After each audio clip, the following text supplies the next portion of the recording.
Zelensky didn't learn the first rule of crisis management. When you're in a hole, stop digging. Man, he kept the longer it went, the more furiously he was shoveling his way to infinity.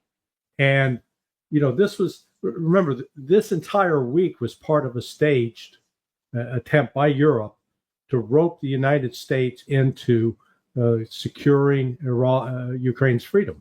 It started with Macron on Monday, followed then by Starmer yesterday, and then in each of those meetings, Trump was, there was a lot of smoke being blown up in the nether regions on those.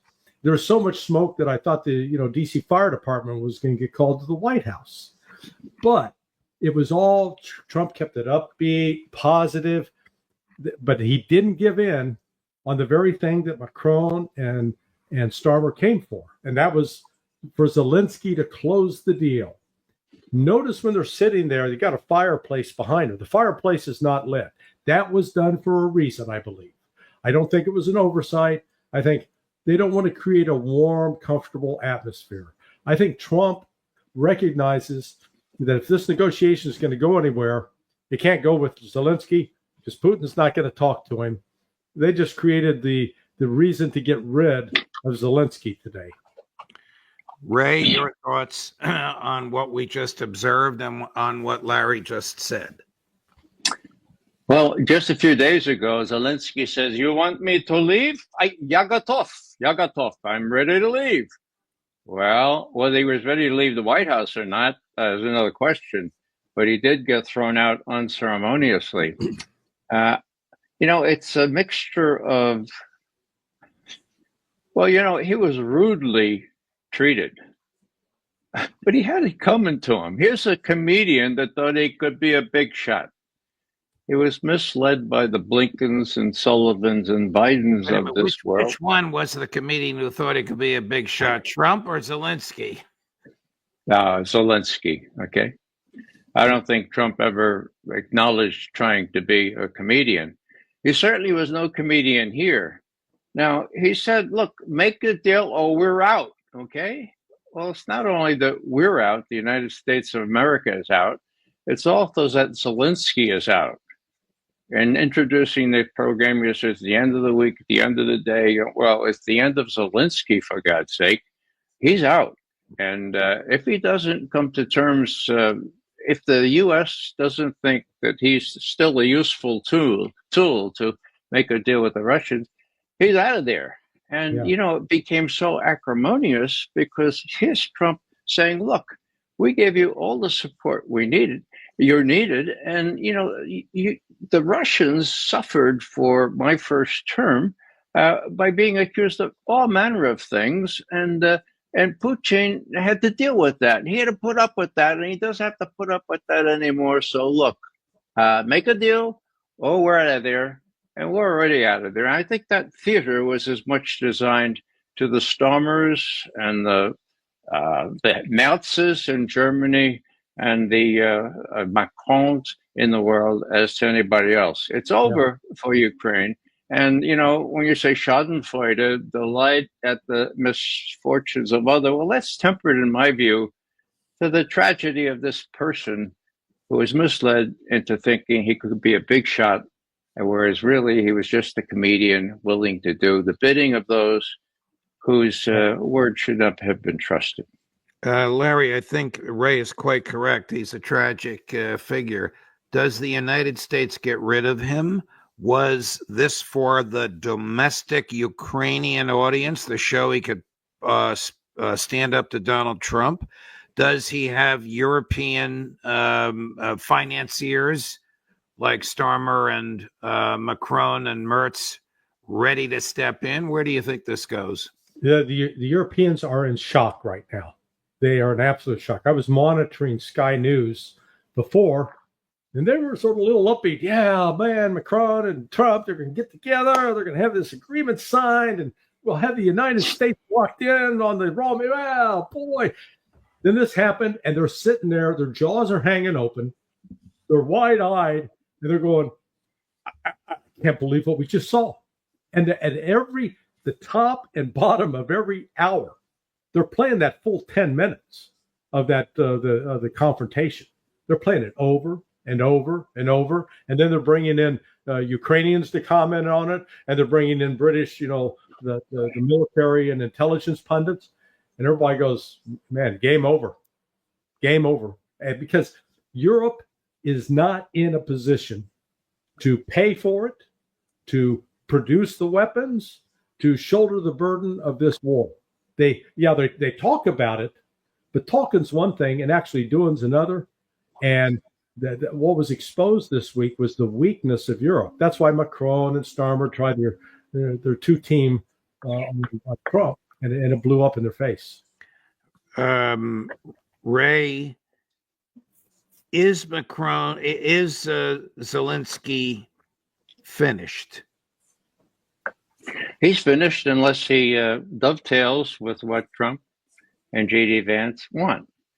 In other words, if he can be malleable enough now to suit their intentions, then he can hang around for a reasonable piece of time, place of time. But there has to be elections, and that, of course, is his demise once there are elections. And everybody says there has to be elections. So it's just a matter of how they tactically work this out, how the Europeans finally become underanged, if you can, underanged. They're just crazy, and nobody really understands what's going to happen. Witness the fact that I'm sure Zelensky was told before he ever set foot in Washington, look, this is not going to be good for you. We're going to read the Riot Act to you unless you show flexibility and do what we want you to do.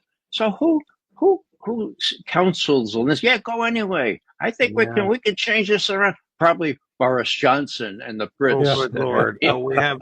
We have a clip. It's a montage that Chris put together at Boris Johnson last week at some conference in Europe. He looks even more of a clown than he normally does. But before we get there, Larry, these meetings of heads of state are normally carefully choreographed. Right. The underlings, Mike Waltz, the national security advisor, and his opposite number, Secretary of State Rubio and his opposite number, would have worked all this out. By the way, I understand it wasn't shown on the camera, but a friend of mine who was there in the room told me that the Ukrainian foreign minister, a female, name not known to me right now, put her head in her hands like this at the height of what we just ran. So my question to you is, wouldn't Intel have advised Trump what Zelensky was going to say and do? And wouldn't Intel have advised Zelensky what Trump was going to say and do? Or was this literally a spontaneous explosion, a function of the personalities, strengths, and weaknesses of each of these two men, Larry? Well, I think Trump and Vance went in prepared to push some buttons. And I'm sure they had, the CIA on the Intel side, we used to call it LDA, Leadership Development Analysis. They're the ones who would write up the profiles of leaders and all their personnel.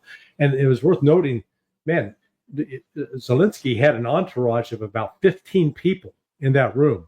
You could count them when they came out. Zelensky came out first, got into the limo, and then the rest trooped out, included Yermak, some others I didn't recognize, but they all got on a bus. But this was scripted from the U.S. side. They literally set it up. I think their betting was he's going to blow up. He's going to set himself on fire. We'll give him a chance though to put the fire out. He took the bait.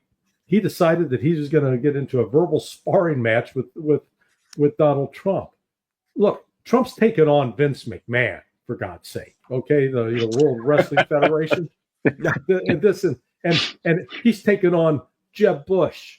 He's taken on Joe. He's taken on every major U.S. politician. The thing that was really sort of shocking after this was all over was watching what Lindsey Graham was saying. Lindsey Graham was like all on Donald Trump's side, criticizing Zelensky, who just about a week ago, man, he was shining Zelensky's shoes. So this was, I think, a watershed moment. The Trump people realize if they're going to get anywhere with negotiations with Russia, Zelensky's got to go. That's one of the Russian critical demands. They just help arrange that exit today. Do you think, Ray McGovern, that there were high fives in the Kremlin, that they're watching this over and over again with glee?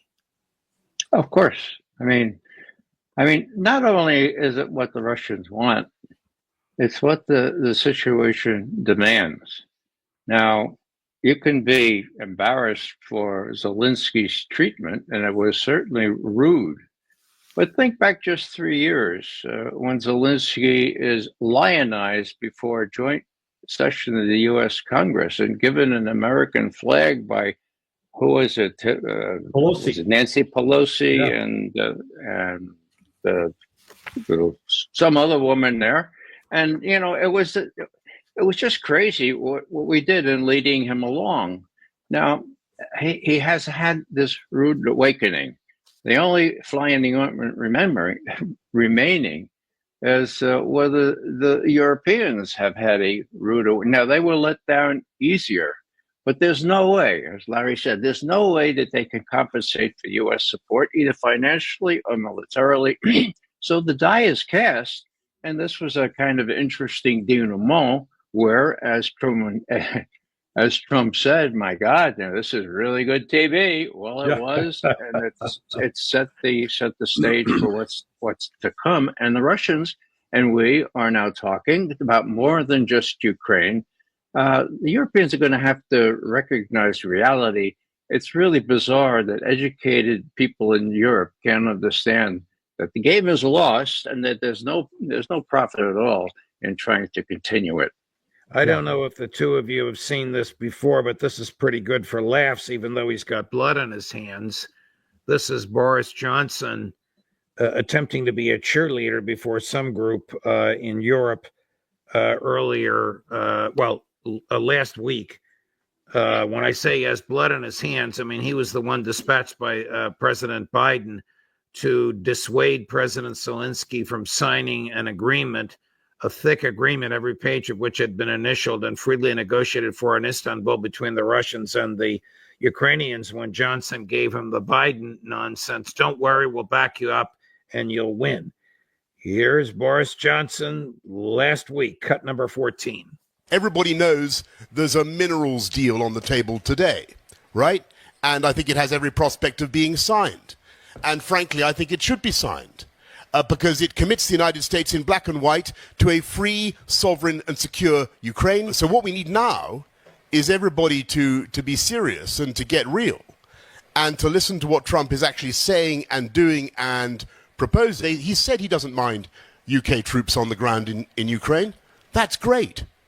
Well, then we need to make that real. The US is committed, black and white, to a free, secure, sovereign Ukraine. You can't have a sovereign country without the ability to decide which clubs you're going to belong to. Sovereign country can remain committed to joining NATO. That's sovereignty. Sovereign country can remain free to allow whatever troops it wants to come on its soil to support it. That's sovereignty. Now, Putin could never accept that. The US has already committed to that. I think Putin is ultimately going to fail and Ukraine is going to succeed. Larry, has he been living under a rock for the past 3 years? The shampoo he's using on his hair must have penetrated and corrupted his brain cells. You got to work on that there, Boris. And unfortunately, we share the same surname, but we hold very different positions. Boris is probably, they might want to monitor him medically because he may have a heart attack after he watches this exchange today in the Oval Office. Right. I think the decision has been made. I would not be surprised that John Ratcliffe, it's CIA director, that orders are gone out through the Directorate of Operations, or I guess they now call it Human Clandestine Service, HCS, saying stand down, start pulling back, that the Central Intelligence Agency's program in Ukraine is now at an end, as well as the folks operating under the Special Operations Command through the JSOC, that they also are being pulled back. So I think this was sort of the culminating point where the president's now made a decision, because he has now demonstrated to the American people, this guy doesn't know when to shut up, and this guy doesn't want peace. And he demonstrated that he was not, just things that Zelensky could have done that would have actually disarmed Trump. For example, if he'd come in and said, Mr. President, before we get started, I just want to thank you. I want to thank your administration, the CIA, the Department of Defense. I want to thank the American taxpayer. I want to thank every member of Congress that stood with us over these past 3 years. Without America, if he would have said something like that, what's Trump going to do? Right. Then Trump would have looked like a real jerk if he would have taken the tack that he did. But no, that wasn't Zelensky's thing. Yeah, I would add to what Larry just said, that if you want to see chutzpah, okay, this is what one can very easily infer from J.D. Vance saying, you never said thank you, for God's sake. Not even in any of these discussions, you never said thank you. Well, what Larry's saying is exactly right. So even during the private discussions, Zelensky comes in with this big retinue and chutzpah that won't quit, and he's got no cards. And so I think that maybe not excuse the utter rudeness with which he was treated, but sort of account for it. Now, two other things. When I saw Boris Johnson say those things just a couple of days ago, I said, well, proof positive, McGovern, this mineral thing is a canard. It'll never work. If Johnson says it's going to work, it'll never work, And then Ukraine coming into NATO. Give me a break. Johnson is, well, I won't even say what he is. The other thing I want to point out is that I don't think was in the clip we watched, but Zelensky tried to accuse Russia of violating the Minsk Accords. Remember? He said, oh, we are the French and the British and the Germans, and Trump cut him right off. I thought Trump was going to tell him what happened with the Minsk Accords. And we know, because the Chancellor of Germany and the Prime Minister of France both admitted that the Minsk Accords were not implemented simply to give Ukraine enough time to build up its army, which it did for those 7 years, so that they could attack and take over the Donbass. So that was interesting, too. It was really, really interesting how they were all very prepared and armed for bear. And the bear in this case was Trump and J.D. Vance, not any Russian bear. I thought Vance came off as a petulant child, and Trump triumphed magnificently, and Zelensky lost control. If I were Zelensky, I would have come back a half an hour later and said, let's wipe this out, you and me together, cut some kind of a deal. I'm deeply grateful for your support, Mr. President. Something along the lines of what Larry said. Before we go, I want to switch gears because you talked about the definition of chutzpah. Netanyahu claiming the right to portions of Lebanon and portions of Syria, claiming the right to exclude the Lebanese military and the Syrian military from those areas, and making a joke about exploding beepers. That's chutzpah. Chris, cut number one. IDF forces will remain on the summit of Mount Hermon. You should really visit that place. It's a glorious sight. Cold, but a glorious sight. And in the adjacent buffer zone, we will remain for the foreseeable future. We will not allow the presence of the HTS organization or a new Syrian army in the area south of Damascus. Southern Syria will be demilitarized. As for Iran, we crushed a large part of Iran's terror axis through a series of powerful blows which aroused the astonishment and admiration of the entire world. If you're holding beepers, don't worry about it. Don't worry, it's okay. What'd you think, Larry? If you're holding, he's lying. What he doesn't recognize, what he's refusing to acknowledge. And man, I hope Israel occupies more of Lebanon and more of Syria, because when they're doing that, they're stretching their military resources beyond the point that they can sustain that. They will end up attriting their own capability. So that's why I would encourage them to do it, simply from the standpoint that it's sort of like committing suicide. The reality is the Israeli Defense Forces have hidden their casualties. One spokesman the other day, though, made reference to the fact that there are 5,900 plus families mourning. That means instead of the 800 KIA that Israel has officially admitted to, it's really closer to 6,000. And, Wow. and I know that Alistair Crook has a confirmation of that as well.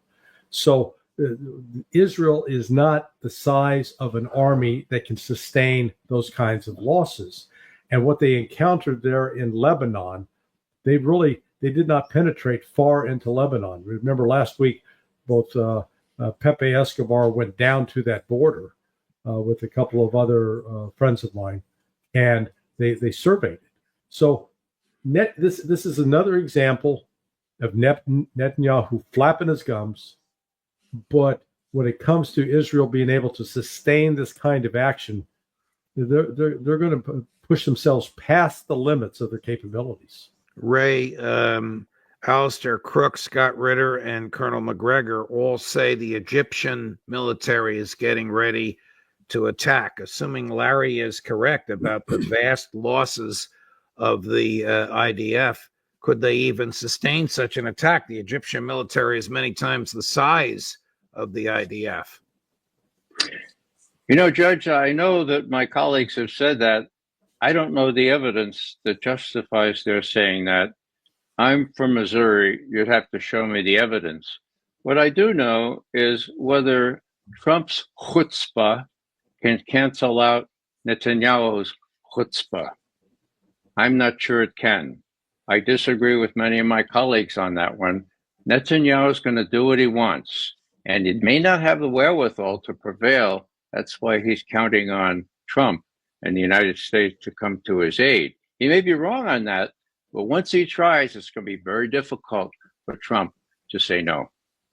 What will Netanyahu do, Larry, if the Egyptians attack to force them out of the Philadelphia corridor, which is part of Egypt, not part of Israel? Well, they're going to try to do a repeat of 1967 and then into 1973. But the question remains that has the Israeli military reconstituted itself, and are they in a stronger position now than they were 6 months ago? I think the answer to that is no. If they really were that strong, I would expect them to have foolishly gone off to try to attack Iran, for example.